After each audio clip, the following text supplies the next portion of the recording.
Hi all, I'm Christine. Today we're going to be talking about how I got unstuck and just some of the different ways that I went about this. If you're new here, I want to give you a little bit of a recap, especially when it comes to the career journey. So last year I quit my 9-to-5 just before we reached the peak of the Great Resignation. And that's when many people were quitting in droves. And the Great Resignation is actually still going strong today. Many people are planning to quit or have already quit for many different reasons. Maybe they were burnt out like I was. That is one of the reasons why I left, but it's also because I did really want to take some time to evaluate what I wanted for my future. Since then, I've been on an extended career break. I have no regrets though. I am incredibly grateful to have been able to go on this career break. It is such a privilege, but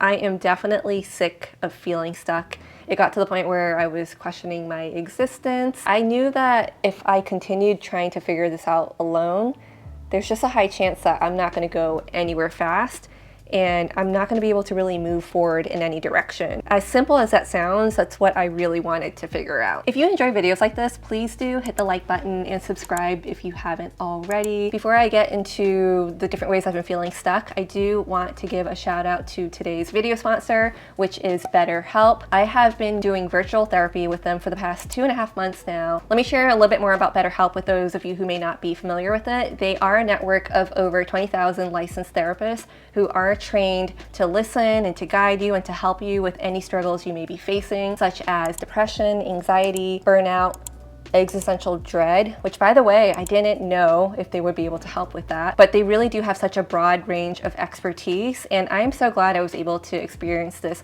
firsthand. BetterHelp could be a really great option for those of you who may prefer virtual therapy or just don't have the time and flexibility to go to an in-person session. This could also be very beneficial for those who have limited access to help in your area. They provide video sessions, you can do phone sessions, you can just message back and forth, whatever you are most comfortable with. And of course, everything that you share is kept completely confidential. When you initially start, you just fill out a questionnaire that helps assess your specific needs so they can match you up with a suitable therapist. And you end up getting matched up in 48 hours. But I will say my favorite thing about BetterHelp is that you can switch therapists as many times as you want at no additional cost, and I promise you it's not awkward at all. BetterHelp has over 2 million people who have sought out help on their mental health journey. So if you are at all interested, I do have a link that you can use if you want to get 10% off your first month. It's just betterhelp.com/Xteener. I will of course have that linked in the description as well. Thank you so much to BetterHelp for sponsoring this portion of the video. Let's get right back into it. So some of the ways I've been feeling stuck. I've been feeling stuck when it comes to career, thinking about how do I want to sustain whatever future I'm envisioning for myself. And then of course beyond that, the bigger picture is, what do I even want in my future? You know, do I want to build a family? What do I ultimately want? One of the exercises that I did with actually my current therapist that I surprisingly really enjoyed and that allowed me to just zoom out like as much as possible is to think about how you want your life to look in 30 years. Sometimes we think more about like, oh, what do you want in 5 years? What do you envision for yourself in 10 years?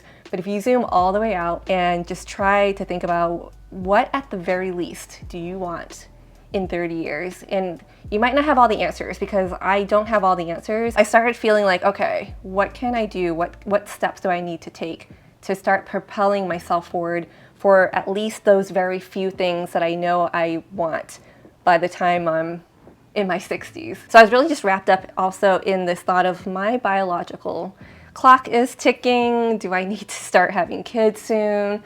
I was just getting so overwhelmed and was trying to rationalize it as much as I could.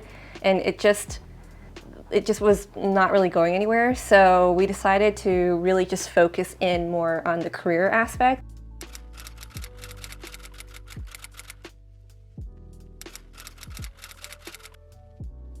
If I go back into a corporate full-time role, I'm going to have to commit at least 2 years of my life, of my soul, to this company. And there's just no guarantee that I'm going to feel safe and comfortable and happy and fulfilled there. That was an extreme belief that I had. And then something really hit me was that because I was trying to protect myself, and why do we protect ourselves? Out of fear, right? I started feeling like tension in my body again, thinking, oh no, could I potentially burn myself out again? And I was feeling these feelings in my body, even interviewing for contract positions, for these temporary contract positions. So 3 months or 6 months.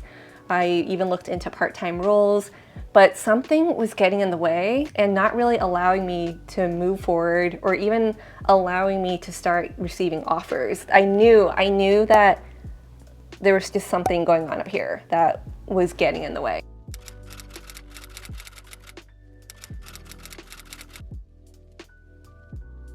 Regardless of whether it's, say you're doing a part-time, 4 hours a day, who's to say that I'm still not capable of burning myself out, even if it's 4 hours a day for only 3 months? Who's to say that I won't potentially attach my sense of worth, my identity to that role? Then I realized, but I don't have to. I don't have to make that my reality. I don't have to think about a full-time role as a prison sentence. You see like how the mind can be so powerful? It was like an internal switch that had suddenly flipped inside of me. You can make these really big decisions, but still see infinite possibilities ahead of you. You can take on a full-time role, and if it's not the right fit in the end, you don't have to be trapped. You don't. All we can do sometimes is do our best. I think this is what causes inaction, is when we're just so afraid of making the wrong decision, making the wrong choice, when we put so much weight, so much emphasis on all these different decisions in our lives. You start getting influenced by what others might be doing, what others are saying, and it's like tough to just remove all of that noise. But this is what has been so helpful and how I've been able to get unstuck, is removing all the noise, taking a lot of time to self-reflect, do different activities with a lot of guidance through therapy to come upon these realizations that I can be unstoppable. What is actually really getting in my way? Up here.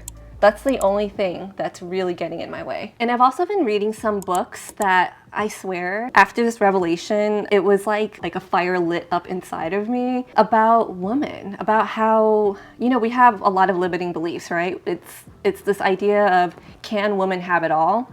Can we actually have a fulfilling career, raise a family, still be able to maintain our sanity, and even have some like peace and quiet for ourselves? In my mind, I always thought there's no way all of this can happen. There's no way all of this can coexist. Something's got to give. I am probably going to have to end up sacrificing something, but I haven't really tried. I'm psyching myself out before I've even tried.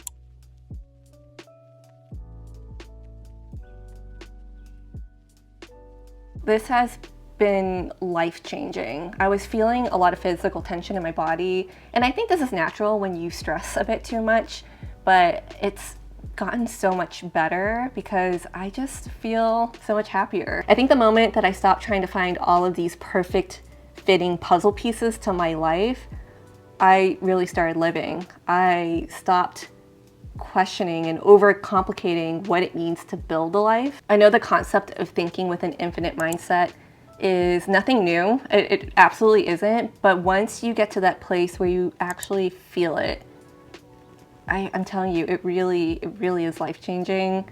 I feel such a difference in myself. I feel like I've finally arrived.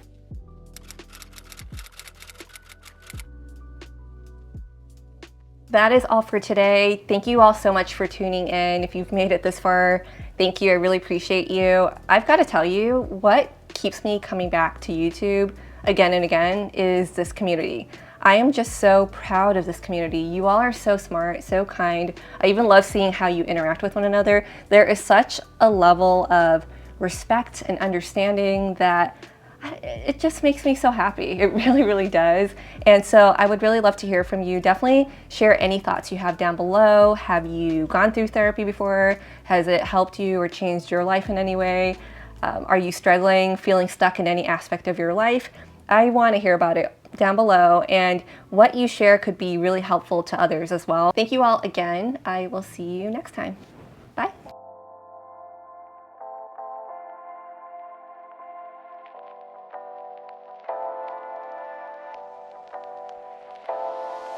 you.